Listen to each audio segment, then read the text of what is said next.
Hi everyone, welcome to my channel, or welcome back to my channel. I'm Ama Mama.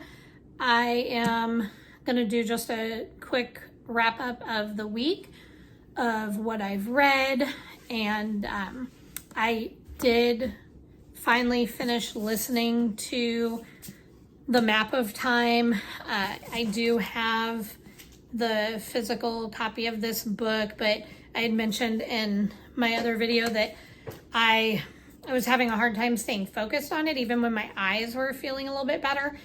And so I stayed with the audio because it was a little bit easier to be able to focus on this when I was doing other things, because otherwise I just found myself getting pretty distracted with, I don't know, I don't want to say the book was boring. It just didn't hold my interest all that well, and so it was easier to be doing other things and listening to it.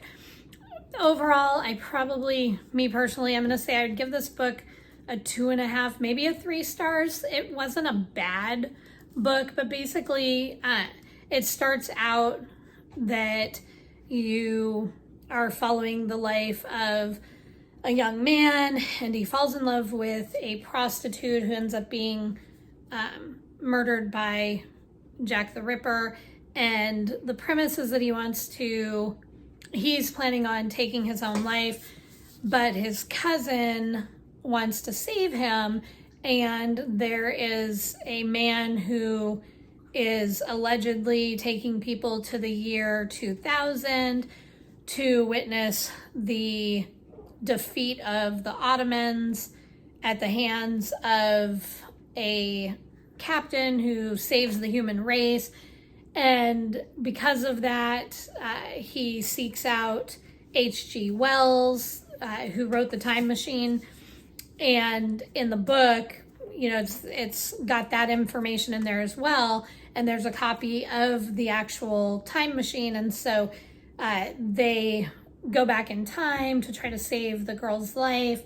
And so that's part of the story. And then there's a whole bunch of other stuff, but it started getting just kind of, I don't know, confusing / redundant, because it would go back and forth between, like, you would think there was time travel for real, and then you would find out that it was all part of a hoax. And then after that hoax, there'd be another follow-up story where there would be more time travel, which would then also turn out to be a hoax.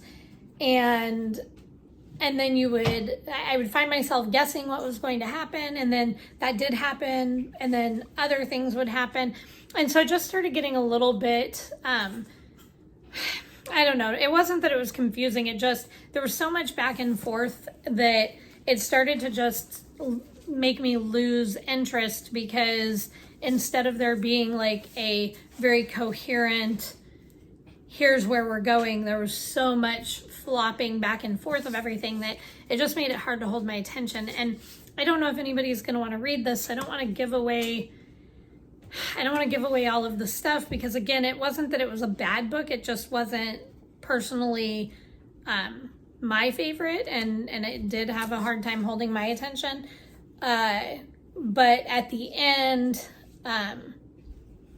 there was some time travel, and so that kind of helped redeem it. But like, even now, like I listened to it a little over a week ago, and I could tell you like the basic premise of the story, but again, I don't want to give away the ending of what ended up, happening with everything, just in case somebody is interested in it. Because it is about time travel, and there are some interesting things in it, but it's a pretty thick book, and I just feel like, I don't know, I just feel like it was awfully long for what it is. And it had, on the back, it's got, good things from quite a few people. So again, if you like time travel, if you like, historical things, I did like that it did reference several really great authors, including H.G. Wells and now I can't think of the names. There were a couple other authors who came into the book as actual characters as well, as part of the plot. So I did like that part. So there were some good, there were some good things. There were some parts that, if I would just get past certain sections, it would get good again. And I think that was part of the problem for me, is there was just such of a up and down for the parts that I liked, that's what made it hard to keep my attention, because there would just be these long stretches where I was kind of like, okay, this part is, I don't know, either unnecessary or just felt dragged out. And then there would be a chapter that was really good, and then it would go back to being kind of drab again for me. So again, I'd give it 2.5, 3 stars. It was still pretty good. If you're interested in time travel, historical fiction, things like that, you might really enjoy it. It just wasn't my favorite. After that, this week, I finally was able to read Long Live the Pumpkin Queen, and this is Shay Earnshaw.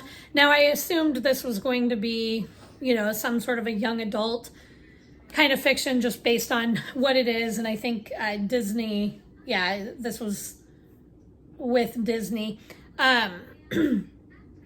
It was probably written for much younger kids. I'd say like between 8 and 12 years old. So this was a really fast book. I ended up reading it in like a day and a half, just a couple of hours, because I don't know if you can see, but the font's really large. And so, for how large the font is, there's only 300 and some pages, 310, I think. Yeah, 311. So it wasn't a super long book. It was a really quick read. It was kind of fun. As an adult, if I was just reading it by myself, I'd say like 3 stars. You follow Sally after her and Jack get married, and they go on their honeymoon, and they go to Valentine Land, and Sally is really questioning her ability to be queen, and she starts feeling like maybe she has gone from one kind of entrapment to another, not because of Jack, because she loves him, but just that they're wanting to kind of almost pigeonhole her in the role of queen, and she's not sure how she feels about that. And so she runs away, and in doing so, she finds another land that had been forgotten about, and she doesn't go in at first, but she leaves the door open and releases a monster, which turns out to be the Sandman, who puts everybody in all the realms to sleep.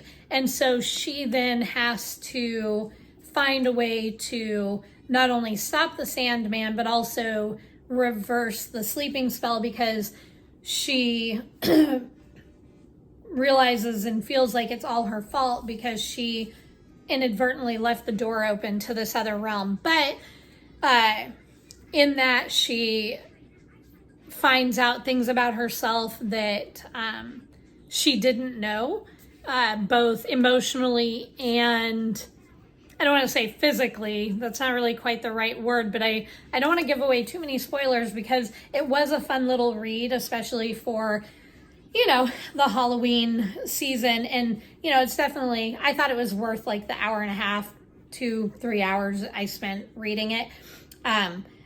Again, because of the fact it's written for probably younger kids, there were times that I was like waiting for it to pick up the pace a little bit, and it did to an extent, but it never really picked up the pace in the way that you would expect for a book that was written for, adults or even young adults. So keep that in mind if you do read it. So it is worth the read. So based on that, I'll give it 4 stars. But if I had not realized that early on, I probably would have only given this maybe a 3 stars. Because again, the story was fun, because I love The Nightmare Before Christmas and all of that.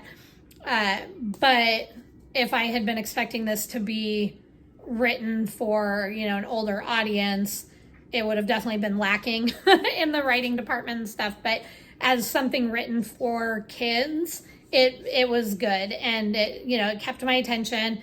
just a fun little read. And so it was worth it to read it. I'm not going to say a whole lot about it. I did also start Babel this week. And so I'm hoping I'll be able to finish that one this week.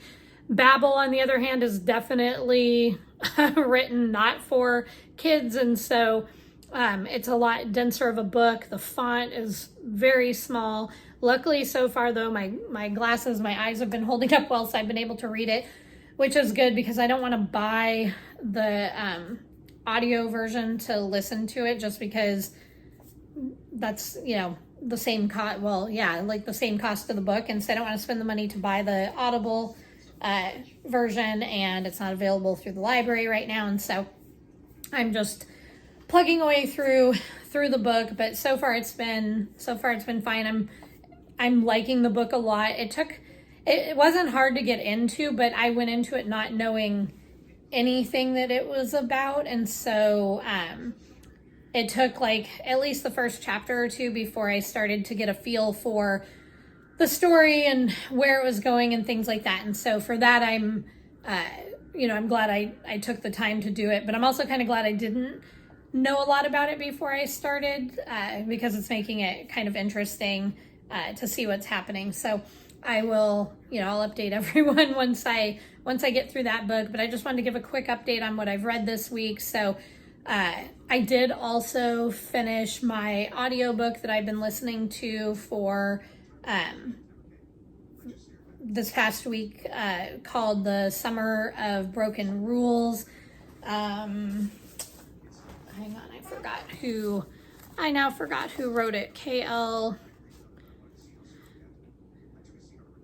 Walther wrote that, and it was a young adult romance, and I had it in my Kindle. I don't know if it was like an Amazon Prime like first book, but I've had it in there for a very long time. I had never listened to it, and so that I was able to get a copy through Libby, and so I listened to it, and it was a cute story. I gave that one a 3.5 stars. Again, it was a young adult romance, and it was good. You were just following the story of a girl who her sister had passed away in an accident a couple of years prior, and it's the story of her, and they go to her cousin's wedding on the family farm, and she meets a boy there, and they become allies in this game of assassins, which is basically like a hitman kind of game with water guns. And so everybody gets a target, and then throughout the week they try to